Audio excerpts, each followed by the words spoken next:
अच्छा, ऐसा धोखा हमारे साथ किया, भोगोगे तुम। ये जो निकलता है ना भोगोगे, ये अकाट्य होता है। क्योंकि किसी का भी हृदय, मान लो किसी भी जीव जंतु को आप कष्ट दें और उसका हृदय आह भर जाए, तो वो आह वज्र की लीक है, तुम्हें भोगना पड़ेगा। वो आह किसी की ना लेना जिंदगी।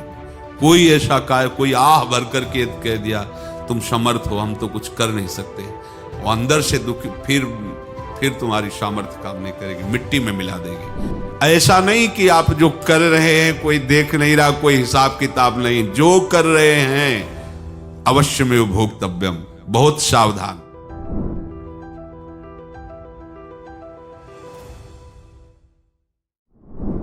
जीव स्वयं नित्य निरंतर कर्मों के जाल को रच रहा है और अपने आप को बांध रहा है। आपको मुक्त होना है, बंधना नहीं है। जीव का जन्म कर्मों के अनुबंध से होता है, कर्मों के बंधन से होता है, और उसको अपना ऋण चुकाना होता है। कर्मानुबंध ये बहुत सूक्ष्म विषय है। जैसे आप जिस परिवार में जन्म लिए हैं, तो उस परिवार के लोगों से आपका ऋण है, इसलिए उसी परिवार में आप आए हैं। और ऋणानुबंध, उसको बिना चुकाए या बिना वसूल किए आप वहां से जाएंगे नहीं।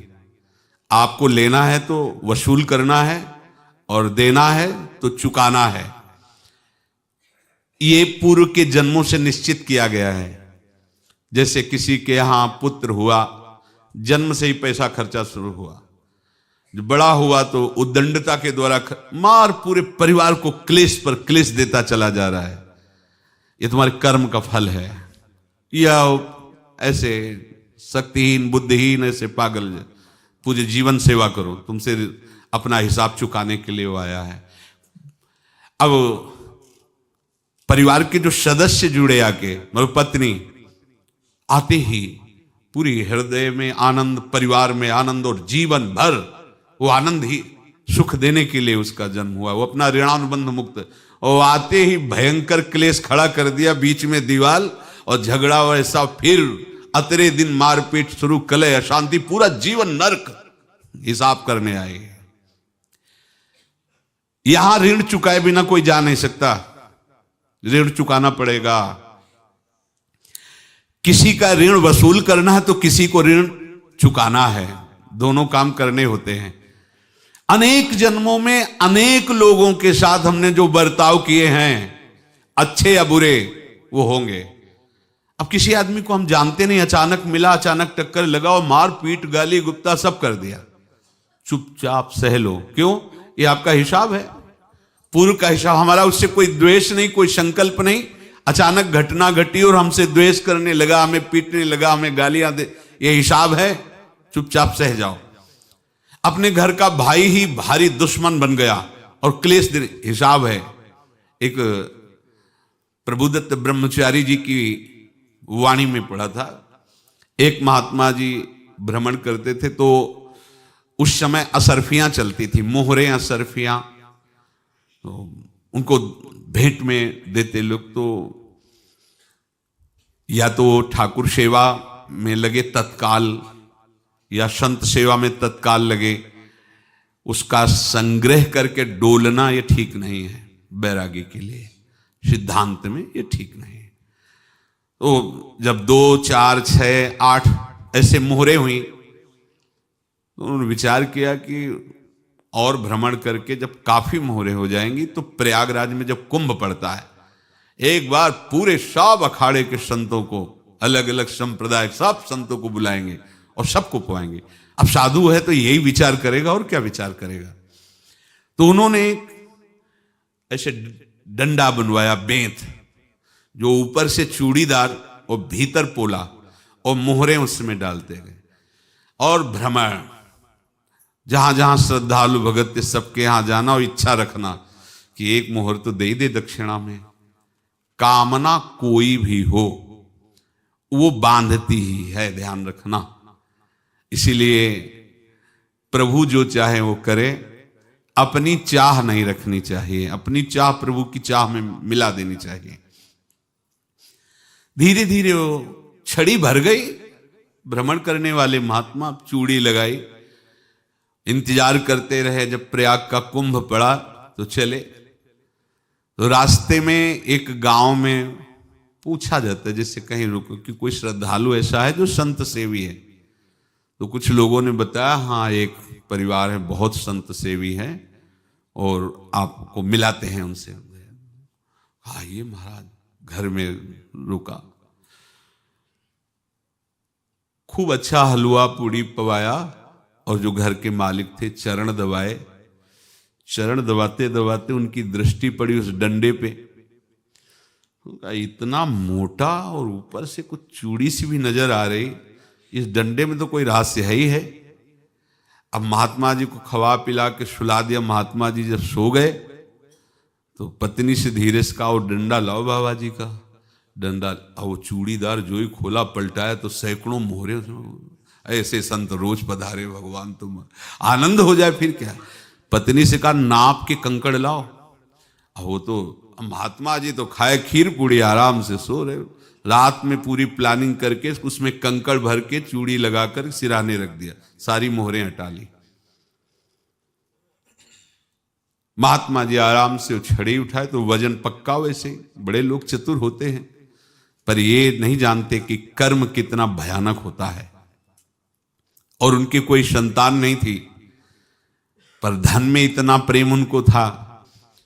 बहुत सावधान। साधु महात्माओं के पास जो अर्थ है, गृहस्थी अगर आता वहीं से है, पर अगर उसको जोर जबरदस्ती या किसी छल कपट से, तो वो उसका विनाश ही करता है। आज तक का प्रमाण है। अब उनको ये भाव पता नहीं होगा, या पता होगा तो लोभ के कारण वो उसको मान नहीं पाए होंगे। महात्मा जी गए प्रयाग में, किसी अखाड़े पर रुके और वहां प्रार्थना की कि कल जो है संपूर्ण अखाड़ों का निमंत्रण किया जाए और सब संतों को भोग पवाया जाए और उनको दक्षिणा भी दी जाए। महंत ने सोचा कि बहुत बड़ा है तो उत्सव है, क्योंकि प्रयाग में कितने हजारों संत महात्मा सब। तो उनका महाराज बोरों इसमें चीनी और टीनों घी लगेगा, सब व्यवस्था। बोले आप मंगाइए, एक एक हिसाब हम करेंगे, हमारे पास सब व्यवस्था है। बोले कुछ तो पहले दे दो, वो इकट्ठे देंगे हम। उनको था कि अगर हम छड़ी खोला और दो चार मोहरे दी, किसी को पता लग गया तो गड़बड़ हो सकती। बोले हम भंडारे के समय आखिरी में सब कुछ आपको दे देंगे। ठीक है। वो अपने पास से पैसे लगाकर खूब जितना सामग्री सब लाए, लाखों की, और सब संतों को निमंत्रण कर दिया। संत जन निमंत्रित हो गए, भंडारा बन रहा है। तब वहां के महंत है और उनका देखो भंडारा भी बन रहा है, संतों को निमंत्रण।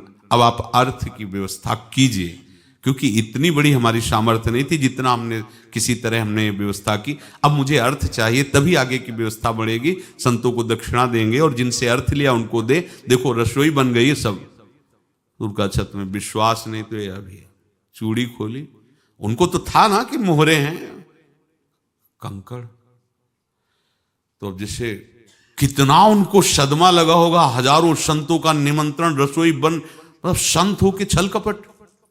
तो उनका महाराज आपने तो हमारा नाश कर दिया, जो महंत थे। अब बताओ रसोई बन गई, संत निमंत्रित हो गए और आप ये कंकड़ दिखा रहे हैं हमको। आपने तो हमें बर्बाद कर दिया। हमारी इतनी सामर्थ्य नहीं थी, आप पहले बता देते। संत होकर ऐसा छल कपट। अब वो बोले तो क्या बोले, क्योंकि उनको पता था कि मोहरे हैं इसमें।